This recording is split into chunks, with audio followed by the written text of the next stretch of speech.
Hi, Adam Bishop here again. My girls and I are going to walk you through another at-home learning kit this week that we're using while we stay safe at home. And the team at Zorbit's Math Adventure has helped us put together. So I'm just going to show you some of the activities that they're working on.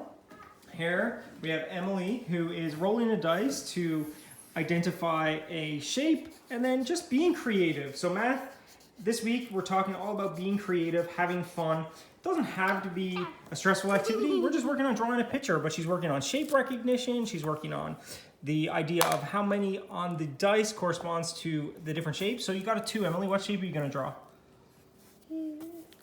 This one. What shape is that? Triangle. Good job. Okay, so add it to your picture. We also have a little more advanced piece of art here. Again, fun, but we're working with a number of objects. Here we went with Cheerios and seeing how many ways. First we counted them, so we had 32, and then different pixelizations of how we can arrange 32. So we can look at different multiplication or addition strategies and ask about how we can draw them in different pictures. So we can add these up using color patterns, all different sorts of things, and just create an interesting image.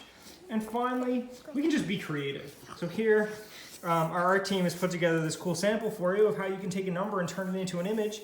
And that's what we're working on. So look, we've turned them into an upside down whale, apparently, if we turn it over. And we have a swan, and we have a castle. So just be creative, have fun, and all kinds of learning happens when you're not even looking for it. So a message from Bishop Girls this morning is... Keep calm and math on.